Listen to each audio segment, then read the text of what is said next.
तो दोस्तों आज हम फिर से आपके लिए लेकर आए हैं देश दुनिया की तमाम ताज़ा बड़ी खबरें। सबसे पहली बड़ी खबर में आपको बताएंगे कि इजराइल हमास की जंग में सीरिया ने किया इजराइल पर भीषण हमला। सीरिया के हमले में इजराइल के 9 सैनिकों की मौत, मैदान छोड़कर भाग गए इजराइल के सैनिक, सीरिया ने दिया इजराइल को मुंह तोड़ जवाब। इजरायली सेना की मुस्लिम मेजर ने हमास को बताया शैतान, कहा इस्लाम में बच्चों को मारना नहीं होता है, लेकिन हमास ने बच्चों का इजराइल में किया कत्लेआम।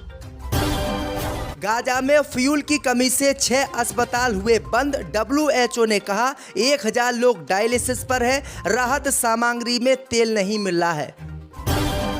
इजराइल हमास जंग में संयुक्त राष्ट्र ने फिलिस्तीन के समर्थन में की जोरदार बहस, तो इजराइल की सरकार के छूट गए पसीने, इजराइल के दूत ने मांगा UN प्रमुख का इस्तीफा। फ्रांस के राष्ट्रपति ने इजराइल से की संयम बरतने की अपील, बोले हिजबुल्लाह से बात कर रहा है फ्रांस, जल्द रुकवाएंगे जंग। इसी बीच पर तो दोस्तों अगली खबर की ओर, तो जनसभा संबोधित करते हुए असदुद्दीन ओवैसी ने लोगों से लगवाए फिलिस्तीन जिंदाबाद के नारे, प्रधानमंत्री मोदी से जंग रुकवाने की अपील। गाजा पट्टी के लिए देवदूत बनी मोदी सरकार ने 38 टन फूड के साथ 38 मेडिकल डॉक्टरों को भेजा गाजा पट्टी, फिलिस्तीनियों की करेंगे मदद।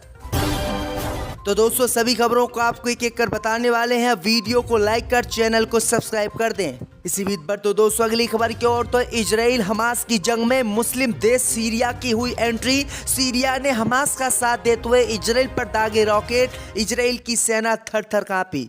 जब दोस्तों आपको बता दें कि इजराइल और हमास की जंग में मुस्लिम देश सीरिया की एंट्री हो गई है। सीरिया ने हमास का समर्थन करते हुए इजराइल पर रॉकेट दागकर हमले कर दिए हैं, जिससे इजराइल की सेना के कई जवानों की मौत हो गई है और इजराइल अब थर थर मुस्लिम देशों से कांपने लगा है।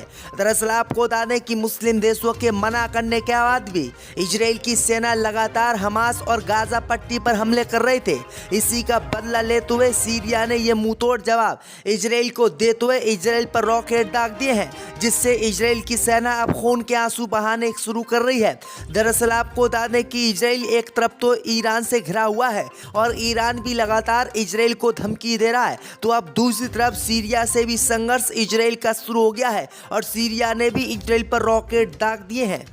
इसी बीच पर तो दोस्तों अगली खबर की ओर, तो इजरायली सेना की मुस्लिम मेजर ने हमास को बताया शैतान, कहा इस्लाम बच्चों को नहीं मारना सिखाता। जब दोस्तों आपको बता दें कि इजराइल की सेना की मुस्लिम मेजर ने आज हमास को शैतान बताया है और कहा है कि धर्म और जंग में इस्लाम का कोई मतलब नहीं होता है। वहीं आपको बता दें कि इजराइल की सेना के मुस्लिम मेजर ने कहा है कि इस्लाम में बच्चों को मारना नहीं सिखाया जाता है, लेकिन आपको बता दें कि इजराइल में जो हमले हमास ने किए हैं उसमें भारी संख्या में बच्चों को निशाना बनाया गया है और बच्चों का कत्लेआम हमास की तरफ से किया गया है। इसलिए हम हमास को इंसान नहीं शैतान कहते हैं। तो ये बड़ी अपडेट आ रही दोस्तों कि इजराइल की मुस्लिम मेजर ने हमास को शैतान बताया, जबकि ये लोग खुद ही शैतान है, क्योंकि ये हमास के नाम पर फिलिस्तीन और गाजा पट्टी के मुस्लिम लोग को लगातार तबाह कर रहे हैं, उनकी जान ले रहे हैं। इसी बीच पर तो दोस्तों अगली खबर की ओर, तो गाजा में तेल की कमी से 6 अस्पताल हुए बंद, 130 बच्चों की मौत निश्चित। जब दोस्तों आपको बता दें कि गाजा पट्टी में तेल की कमी से गाजा के 6 अस्पतालों को WHO ने बंद कर दिया है। इसमें 1000 लोग डायलिसिस पर हैं, जबकि 130 बच्चे हैं। अगर हालात नहीं सुधरे और इजराइल ने तेल फिलिस्तीन के गाजा पट्टी को नहीं दिया तो ICU में जितने भी लोग भर्ती हैं ये सभी मारे जा सकते हैं। दरअसल आपको बता दें कि गाजा में अब तक राहत सामग्री लेकर कुल 54 ट्रक पहुंचे हैं। परेशानी की बात यह है कि इनमें से किसी में भी फ्यूल नहीं था। दवाइयां और फूड आइटम्स के साथ ही पानी भेजा गया है। 250 ट्रक इस हफ्ते पहुंचेंगे, लेकिन इनमें पेट्रोल और डीजल भेजा जाएगा या नहीं ये किसी को पता नहीं है।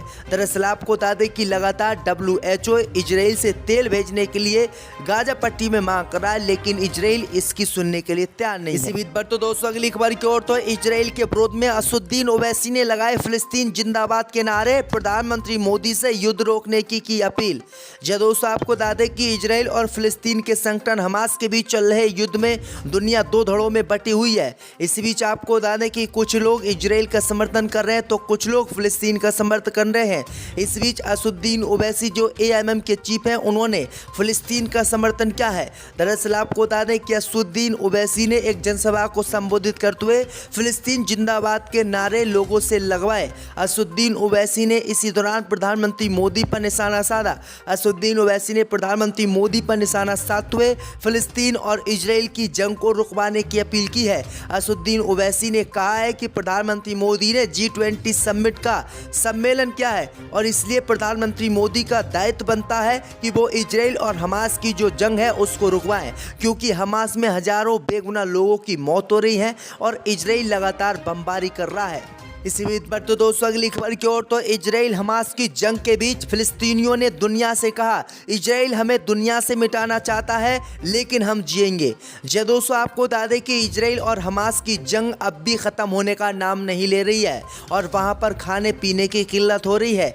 इस बीच आपको बता दें कि फिलिस्तीनियों ने अब पूरी दुनिया के सामने इजराइल की सच्चाई सामने ला दी है।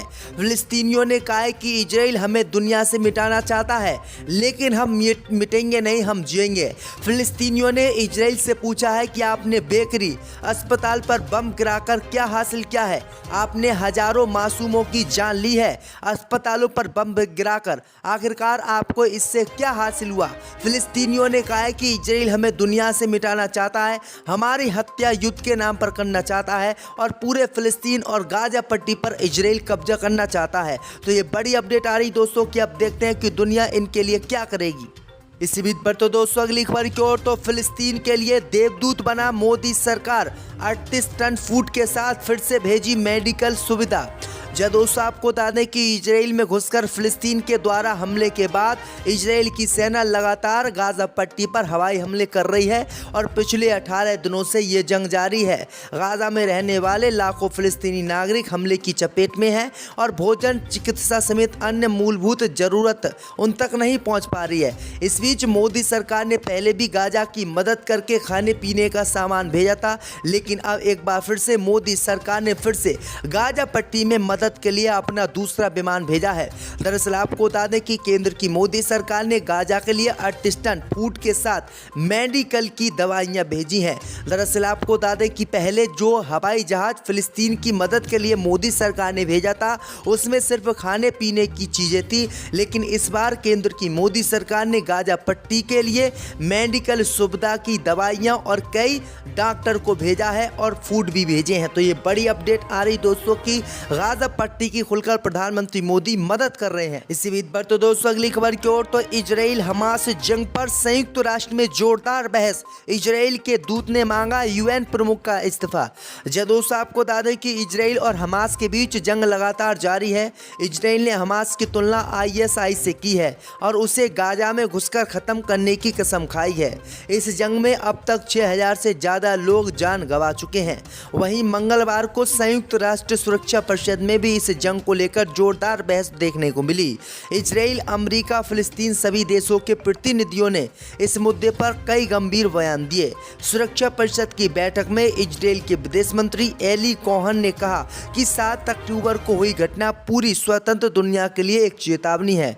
इस दिन हमास और इस्लामिक जिहाद के 1500 से अधिक आतंकियों ने इजराइल में घुसकर 1400 से अधिक बच्चों, महिलाओं और पुरुषों को मार डाला और 4000 से ज्यादा लोगों को घायल कर दिया। वहीं आपको बता दें कि उन्होंने कहा कि महिलाओं का बलात्कार किया गया।